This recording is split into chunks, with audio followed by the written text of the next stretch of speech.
ಗುರು ಪೌರ್ಣಿಮಾ ಅಂಗವಾಗಿ ಜಯಂತಿ ಗ್ರಾಮದ ಇತಿಹಾಸ ಪ್ರಸಿದ್ಧ ಶ್ರೀ ಯೋಗಿ ದ್ಯಾವಪ್ಪ ತಾತ ಹಾಗೂ ಶ್ರೀ ತಾಯಿ ಸಫಲಮ್ಮ ದೇವಾಲಯದಲ್ಲಿ 2 ದಿನಗಳ ಕಾಲ ಶ್ರೀ ವೈಭವಯುತ ಧಾರ್ಮಿಕ ಕಾರ್ಯಕ್ರಮಗಳು ಭಕ್ತಿ ಭಾವದಿಂದ ನೆರವೇರಿದವು.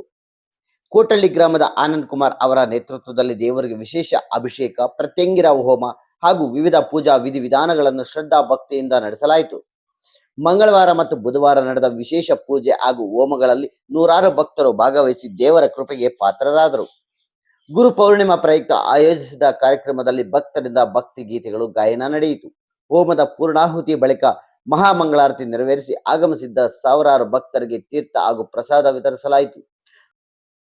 ಮೊಟ್ಟ ಮೊದಲ ಬಾರಿಗೆ ನಮ್ಮ ಚಿಕ್ಕಬಳ್ಳಾಪುರದಲ್ಲಿ ಇದೇ ಜುಲೈ ತಿಂಗಳ 31ರಿಂದ ಆಗಸ್ಟ್ 4ರವರೆಗೆ ಅವನಿ ಸಿಲ್ಕ್ ಸ್ಯಾರೀಸ್ ವತಿಯಿಂದ ಬೃಹತ್ ಸ್ಯಾರಿ ಮೇಳ ಹಮ್ಮಿಕೊಳ್ಳಲಾಗಿದೆ. ಇಲ್ಲಿ ಸಾಕಷ್ಟು ವಿವಿಧ ರೀತಿಯ ಸೀರೆಗಳನ್ನ ನೀವು ನೋಡಬಹುದು. ಮೈಸೂರು ಸಿಲ್ಕ್ ಸೀರೆ, ಕಾಂಚೀಪುರಂ ಸೀರೆ, ಬನಾರಸ್ ಸೀರೆ ಹಾಗೂ ಎಲ್ಲಾ ರೀತಿಯ ಫ್ಯಾನ್ಸಿ ಸೀರೆಗಳು ಇಲ್ಲಿ ದೊರೆಯುತ್ತವೆ. ಅಷ್ಟೇ ಅಲ್ಲ, ನಮ್ಮ ಚಿಕ್ಕಬಳ್ಳಾಪುರದ ಮಹಿಳೆಯರಿಗಾಗಿ ಒಳ್ಳೊಳ್ಳೆ ಆಫರ್ಗಳನ್ನ ಸಹ ಕೊಟ್ಟಿದ್ದಾರೆ. 3 ಸೀರೆಗೆ 1,000, ಪ್ಯೂರ್ ಸಿಲ್ಕ್ ಸ್ಯಾರಿ ಮೇಲೆ ನಿಮಗೆ 40% ವರೆಗೂ ರಿಯಾಯಿತಿ ಇದೆ. ಅಷ್ಟೇ ಅಲ್ಲ, 50% ರಿಯಾಯಿತಿಯಲ್ಲೂ ಸೀರೆ ಕೊಡ್ತಿದ್ದಾರೆ. ವರಮಹಾಲಕ್ಷ್ಮಿ ಹಾಗೂ ಗಣೇಶ ಹಬ್ಬಕ್ಕೆ ನಿಮಗೆ ಯಾವ ರೀತಿ ಸೀರೆ ಬೇಕೋ ಅದೆಲ್ಲವೂ ಸಹ ಈ ನಿಮ್ಮ ಅವನಿ ಸಿಲ್ಕ್ ಸ್ಯಾರಿ ಮೇಳದಲ್ಲಿ ದೊರೆಯುತ್ತವೆ. ಯಾವುದೇ ಕಾರಣಕ್ಕೂ ಮಿಸ್ ಮಾಡ್ಕೋಬೇಡಿ. ನೀವು ಬನ್ನಿ, ನಿಮ್ಮ ಫ್ಯಾಮಿಲಿನ ಫ್ರೆಂಡ್ನ ಕರೆತನ್ನಿ. ಸ್ಥಳ ಒಕ್ಕಲಿಗರ ಕಲ್ಯಾಣ ಮಂಟಪ, ಪಿಬಿ ರಸ್ತೆ, ಚಿಕ್ಕಬಳ್ಳಾಪುರ. ರಾತ್ರಿ ವೇಳೆ ವಿವಿಧ ಭಜನಾ ತಂಡಗಳಿಂದ ಭಜನಾ ಕಾರ್ಯಕ್ರಮಗಳು ಭಕ್ತರ ಮನಸೂರೆಗೊಂಡವು. ವಿಶೇಷವಾಗಿ ಚಿಕ್ಕತೇಕಹಳ್ಳಿ ಗ್ರಾಮದ ಶ್ರೀ ಆಂಜನೇಯ ಸ್ವಾಮಿ ಕೋಲಾಟ ತಂಡ ನೀಡಿದ ವೈವಿಧ್ಯಮಯ ಕೋಲಾಟ ನೃತ್ಯ ಪ್ರದರ್ಶನ ಎಲ್ಲರ ಗಮನ ಸೆಳೆಯಿತು. ಸಾಂಪ್ರದಾಯಿಕ ಕೋಪುಗಳೊಂದಿಗೆ ಪ್ರದರ್ಶಿಸಿದ ಕೋಲಾಟ ಭಕ್ತರಿಗೆ ಮನರಂಜನೆಯ ಜೊತೆಗೆ ಆಧ್ಯಾತ್ಮಿಕ ಅನುಭವವನ್ನು ನೀಡಿತು. ಕಾರ್ಯಕ್ರಮದ ಅಂತ್ಯದಲ್ಲಿ ದೇವಾಲಯ ಸಮಿತಿಯವರು ಕೋಲಾಟ ತಂಡದ ಸದಸ್ಯರಿಗೆ ಶಾಲು ಹೊದಿಸಿ ಸನ್ಮಾನಿಸಿ ಅಭಿನಂದಿಸಿದರು. ಗುರು ಪೌರ್ಣಿಮಾ ಅಂಗವಾಗಿ ನಡೆದ ಈ ಧಾರ್ಮಿಕ ಮಹೋತ್ಸವದಲ್ಲಿ ಸಾವಿರಾರು ಭಕ್ತರು ಪಾಲ್ಗೊಂಡು ದೇವರ ದರ್ಶನ ಪಡೆದು ಆಶೀರ್ವಾದ ಪಡೆದಿದ್ದು ಜಯಂತಿ ಗ್ರಾಮದಲ್ಲಿ ಭಕ್ತಿ ಮತ್ತು ಸಂಭ್ರಮದ ವಾತಾವರಣ ನಿರ್ಮಾಣವಾಗಿತ್ತು.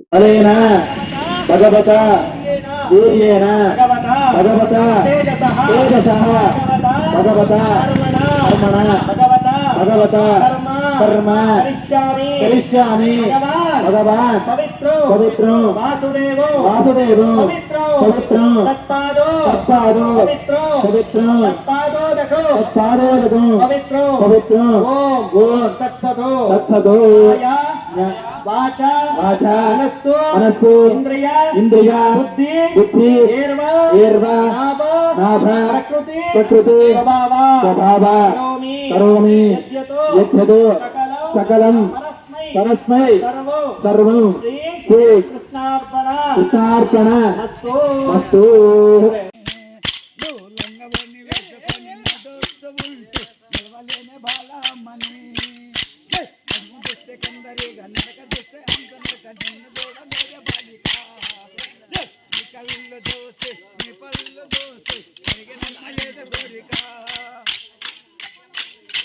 నల్లాని నిగురుల దోవే కల్లాని మల్లెలు కురిమి సామంతి పూలు పెట్టుకొని ఒళ్ళంత చింత పోసుకొని ఒయ్యరన్న పోసుకు దేవదాయ నా ప్రాణము పూరిగా దులవు నీళ్ళవేని నిలుతుంటే గిష్టవేని అంగవని వేసుకొని నడుస్తూ ఉంటే నిలవలేని బలమని పుల్లో ఉంది మొత్త సోదే గుండెల్లో బుక్కుకున్నదే మాటల్లో తుపాకి తోట జారిపోయే నమ్మని పైట తుంగుతోట వందాలు భాగమైతే ఒక్కసారి తిరిగి చూడవే బాలిక.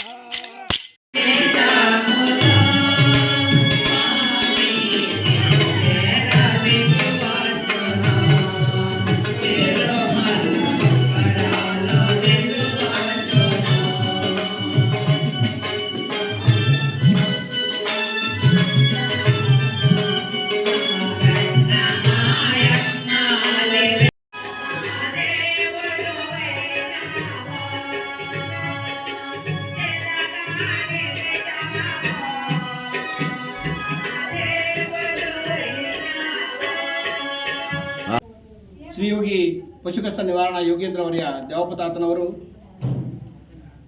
ಮಾನವ ಜನ್ಮದಲ್ಲಿ ಹುಟ್ಟಿ ಸುಮಾರು 7 ದಶಕಗಳು ಕಳೆದಿದೆ. ಅಂದರೆ 70 ವರ್ಷಗಳು ಕಳೆದಿದೆ.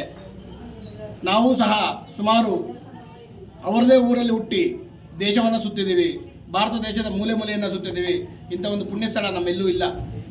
ಈ ಒಂದು ಪುಣ್ಯಸ್ಥಳದಲ್ಲಿ ನಮಗೂ ಒಂದು ಕಾರ್ಯವರಿಕೆಗಳನ್ನು ಮಾಡಲಿಕ್ಕೆ ಅಥವಾ ಇಂಥ ಒಂದು ಕೆಲಸಗಳನ್ನು ಮಾಡಲಿಕ್ಕೆ, ಪುಣ್ಯ ಕಾರ್ಯಗಳನ್ನು ಮಾಡಲಿಕ್ಕೆ, ಸಾರ್ವಜನಿಕರ ಜೊತೆ ಸೇರಿಕೊಳ್ಳಲಿಕ್ಕೆ ನಮಗೊಂದು ಅವಕಾಶವನ್ನು ಸಿಕ್ಕಿದೆ ಅಂದರೆ ನಮ್ಮ ಪುಣ್ಯ ಫಲ ಇದು.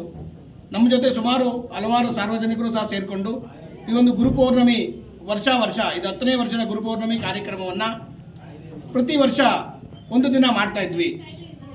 ಒಂದು ದಿನ ಅಂದರೆ 24 ಗಂಟೆಗಳ ಕಾಲ ಮಾಡ್ತಾಯಿದ್ವಿ. ಈ ವರ್ಷ ನಮ್ಮೆಲ್ಲರ ಪುಣ್ಯ ನಮಗೆ 2 ದಿನ ಮಾಡುವಂಥ ಭಾಗ್ಯ ಆ ಭಗವಂತ ಯೋಗಿ ದೇವಪ್ಪ ತಾತ ಹಾಗೂ ಸಪ್ಲಮ್ಮ ಕಲಿಸ್ಕೊಟ್ಟಿದ್ದಾರೆ ನಮಗೆ. ಇದು ನಿನ್ನೆ ಪ್ರಾರಂಭವಾಯಿತು. ನಿನ್ನೆ ಪ್ರಾರಂಭ ಮಾಡಿ ಗೋಪೂಜೆ ಮಾಡಿಕೊಂಡು ಶ್ರೀ ಯೋಗಿ ದೇವಪ್ಪ ತಾತನವರಿಗೆ ಅನುಗ್ರಹವಾದಂಥ ಜಾಗದಲ್ಲಿ ಶ್ರೀ ವೇಣುಗೋಪಾಲ ಸ್ವಾಮಿ ದೇವಾಲಯ ಕೃಷ್ಣಮ್ಮನಕುಂಟೆ ಅಂತಂದೇ ಪ್ರಸಿದ್ಧವಾಗಿದೆ. ಆ ಒಂದು ಜಾಗದಲ್ಲಿ ಅಭಿಷೇಕ ಮಹಾಮಂಗಳಾರತಿಗಳನ್ನು ಮಾಡಿಕೊಂಡು ಅಲ್ಲಿಂದ ಬಂದು ಇಲ್ಲಿ ಸಂಗೀತ ಕಾರ್ಯಕ್ರಮವನ್ನು ನಿನ್ನೆ ಪ್ರಾರಂಭ ಮಾಡಿದ್ವಿ.